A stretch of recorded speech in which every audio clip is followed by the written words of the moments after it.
चिलोबा sir आणि आपले सर्व मित्र बांधव. मला एक सांगायचं होतं की ऑर्डर आल्यानंतर जो आनंद झाला त्याच्या कित्येक पटीने आनंद मला आज होतो. सक्सेस जे मिळत आयुष्यामध्ये ते शेअर करताना म्हणजे आपले बालपणीचे आपले जीवाभावाचे सर असतील, तुम्ही मित्र असतील, ज्यावेळेस सोबत असतो आणि तो आनंद जो आहे तो एक गगनात न मावण्यासारखा असतो. आता विशेष म्हणजे सरांचं मला खूप खंबीर साथ आहे. काही मला वाटतं त्यांनी माझ्यामध्ये 10वीला वगैरे जे काही सरांसोबत मी ट्युशन लावतो, सरांकडे मॅथमॅटिक्समध्ये ट्युशन होती. थोडीशी जरा आर्थिक परिस्थिती वडील नसल्यामुळे थोडीशी डाऊन होते. नाही सर, ते मला शेअर करावं असं वाटतं. तर कंडिशन अशी होती की 10वीला ज्यावेळेस एक्झामची फीस भरायची होती त्यावेळेस ती फीस मला भरती आली नाही आणि अपेक्षित जे असतात आपले प्रश्न उत्तराचे ते पण घेण्यासाठी थोडंसं आर्थिक प्रॉब्लेमॅटिकमध्ये होतं. ते सरांना बाहेरून कळालं म्हणून सरांनी त्या क्षणी त्याच दिवशी फीस पण भरली आणि अपेक्षेचा पूर्ण विषयाचा मला संचालन केला. त्याच्यावरच परत अभ्यास केला आणि परत असं वाटलं की सर एवढं मला आत्मीयतेने सांगतायत तर माझं कर्तव्य आहे की मला जेवढं देता येईल तेवढं स्वतःसाठी म्हणा किंवा परीक्षेसाठी सरांचं जे काही म्हणजे इच्छा ठेवलेली आहे त्याची मी परिपूर्ण व्हायला पाहिजे. त्यासाठी मी अजून जोमाने अभ्यास करायला पाहिजे आणि मलाही असं वाटत नव्हतं की मी पूर्ण ग्रुप सेंटरमध्ये फर्स्ट येईल किंवा नाही याची मला काही शाश्वती नव्हती. पण एवढं डेडिकेटेडली स्टडी झाल्यामुळे मी या सेंटरला फर्स्ट आलो आणि त्याचं पूर्ण श्रेय जे आहे ते मी सर्वांनाच देऊ इच्छितो. सरांकडे मॅथमॅटिक्सची ट्युशन असल्यामुळे मी सेंटर फर्स्ट आलो. मला असं वाटायला की परत सरांनी जर MPSCची ट्युशन घेतली असती आणि सरांकडे असतं तर MPSC मध्ये सुद्धा फर्स्ट आलो. सरांना अशी विनंती आहे की MPSCची ट्युशन चालू करावं लातूरमध्ये किंवा पुण्यामध्ये, UPSC चालू करावं. आता मी नायब तहसीलदार क्लास 2 पोस्ट आहे. त्याच्यामध्ये कसं असतं, तहसीलदार जी असते ती क्लास 1 पोस्ट असते आणि नायब तहसीलदार कॅबिनेट क्लास 2 असते. माझ्याकडे पूर्ण लातूर तालुका आहे. लातूर तालुक्यामध्ये कुरोडा म्हणजे जे राशन दुकान तुम्ही ऐकलेले असतील, म्हणजे लातूर तालुक्यामध्ये 248 शॉप्स आहेत ते माझ्या अंडर येतात. जे गॅस एजन्सीज आहेत, पेट्रोल पंप जे आहेत, दाल मिल्स जे आहेत ते डायरेक्ट माझ्याकडे कंट्रोल असतो. त्याचं पूर्ण डेली मॅनेजमेंट असेल किंवा कुठल्या राशन दुकानदाराला किती धान्य द्यायचं आहे किंवा राशन कार्डावरती कोणाला कोणतं राशन कार्ड द्यायचं हे माझ्याकडे असतं. तर ती माझ्याकडे जबाबदारी आहे. याच्यानंतर माझं पुढचं असतं ते तहसीलदारपदी प्रमोशन असतं. तर मला असं म्हणायचं आहे की प्रायव्हेटमध्येही बरेच ऑपॉर्च्युनिटी आहेत आणि प्रायव्हेटमध्ये पण सजेस्ट झालेली सरांनाही माहिती आहे. मी ज्यावेळेस माझं 10वीनंतर पॉलिटेक्निक डिप्लोमा केला उस्मानाबादला, त्याच्यानंतर एक्सटर्नल BE केली, इंजिनिअरिंग केली आणि डिप्लोमा झाल्यानंतरच मी कमिन्स किर्लोस्कर तुम्ही ऐकलं असेल पुण्यामध्ये, तिथे मी 3 वर्ष सर्व्हिस केली. त्याच्यानंतर हिरोहोंडा दिल्लीमध्ये सर्व्हिस केली 4 वर्ष. त्याच्यानंतर असं काही घडलं माझ्या आयुष्यामध्ये की आपण एवढे इंडस्ट्रीमध्ये मोठ्या पदावर आहे त्यावेळेस मी मॅनेजर म्हणून होतो. पण तरीसुद्धा एक समाजामध्ये जे काही आपलं स्ट्रॉंग होल्ड आहे म्हणा किंवा एक जे काही अडचणी येतात त्या अडचणी मात करण्यासाठी आपल्याला प्रायव्हेट इंडस्ट्री नाही किंवा समाज याच्यामध्ये जाऊन घुसलं पाहिजे.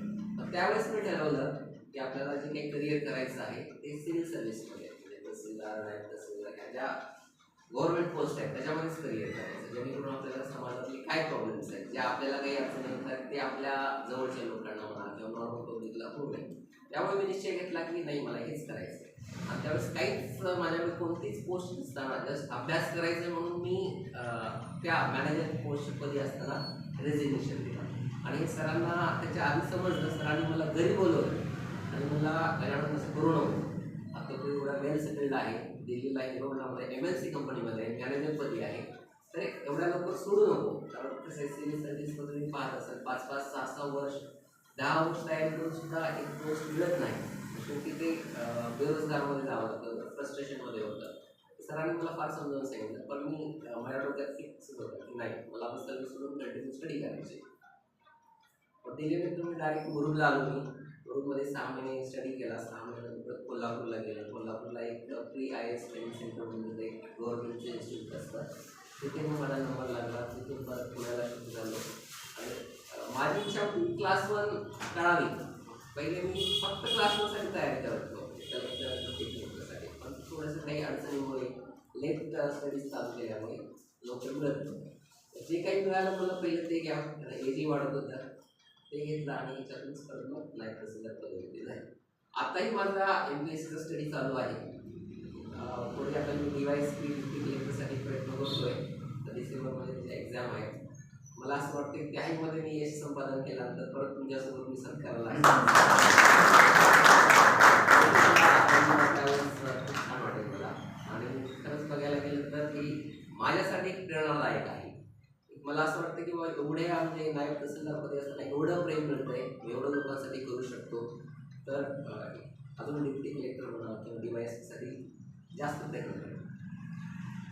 जर काही तुम्हाला डाऊट असतील म्हणजे गव्हर्नमेंट सर्व्हिस, तुमचे मुलंही मला वाटते 10वी 11वी 12वीपर्यंत असतील, काही तुमचे भाऊ असतील, काही पुतणे वगैरे असतील, सिव्हिल सर्व्हिसेससाठी काही म्हणजे अडचण असतील, काही मार्गदर्शन पाहिजे असेल तर मी सदैव करायला तयार आहे.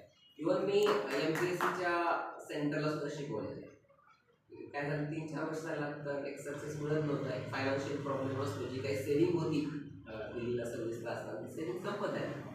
मग अर्निंग तर लागते, मग स्वतः लेक्चर्स घ्यायला MPSCमध्ये. आणि खास करून मी लेक्चर्स घ्यायचो लाईक CSAT सब्जेक्टचं नाव आहे मॅथमॅटिक्स CSAT म्हणतात, तर CSATचे लेक्चर घ्यायला सरांचं तर मला माहीतच होतंच. आणि जी काही माझी टीचिंग टेक्निक आहे सरांची ॲज इट इज वापरली. आणि ज्यावेळेस मी लेक्चर घ्यायला लागलो त्यावेळेस मुलं इतकं खुश झाले की नाही मला अंबर सरांकडूनच शिकायचं. त्या इन्स्टिट्यूटमध्ये ऑलरेडी जे काही शिक्षक होते त्यांना ते लावून मलाच पुढे करायला लागले. त्याच्यामध्ये अर्निंगही झाली. परत परत असं वाटायला लागलं की इथं एवढी अर्निंग मिळायला लागली तर मग एक्झामिनेशनला द्यायची. थोडंसं स्टडीकडे इग्नोर व्हायला लागला. म्हणून तर लक्षात आलं की नाही टीचिंगकडेच जायला लागलं. आपला मेन मोठं तोड होता. परत टीचिंगमध्ये सोडलं ते कंटिन्यू स्टडीमध्ये आलो. इथे बऱ्याच माझी ही 6वी पोस्ट आहे गव्हर्नमेंटमध्ये. याच्यामध्ये रेल्वेमध्येही होतो, तलाठी म्हणूनही दिली. म्हणजे क्लासेससाठी प्रयत्न करत होतो, पण नंतर असं झालं तेव्हा जे मिळतं ते घ्यावं आणि एकदा रोज मग तुमच्यासाठी प्रयत्न करावा. आणि अभ्यास करत एवढं परफेक्शन आलं. सहज तलाठीची परीक्षा दिली होती त्या 3 वर्षापूर्वी. तर पुण्यामध्ये माझं एवढं कॉम्पिटिशन असतं पुण्यामध्ये.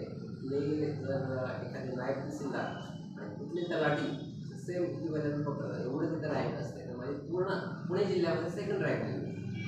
मला याच वाटायला लागली की बाबा मराठीचा स्टडी झालेला आहे तर आपण आता न थांबता फक्त स्टडी करावा, क्लासेस बंद करावे. मला बऱ्याच फायनान्शियल हेल्प सुरेखांकडून पण झाली, रणजितकडून पण झाली. त्यामुळे जे मित्र मला म्हणजे बालपणापासून आर्थिक संकट असताना सुद्धा कधी काही कमी पडलेलं नाही आपल्यासमोर. मला असंच म्हणायचं आहे परिस्थिती काही जरी असली तर आपल्याला जर ठरवलं करायचं ते करायचंच आहे. त्याला काही परिस्थितीची अडचण घेत नाही. ठीक आहे, थोडे बोलून होतं फार छान सत्कार केला. मला वाटलं की फक्त सत्कारापुरता आपला संपर्क राहू नये, याच्या पुढेही संपर्क राहावा. तर बऱ्याच मित्रांची मला नावं आठवत नाही, चेहरा फार आठवतो, ते फोटो असतील ते बरोबर लक्षात येईल. आणि त्यानंतर आपलं दीपावलीनंतर 6 तारखेला गेट टुगेदर आहे, त्यावेळेस परत आपली भेट होईल. त्यावेळेस जरा वेळ पण जायचं असेल एकमेकाला 1 to 1 बोलता येईल, एकमेकांची ओळख होईल, कोण काय करत आहे, कोण कुठल्या बिझनेस आहे सर्व्हिस आहे.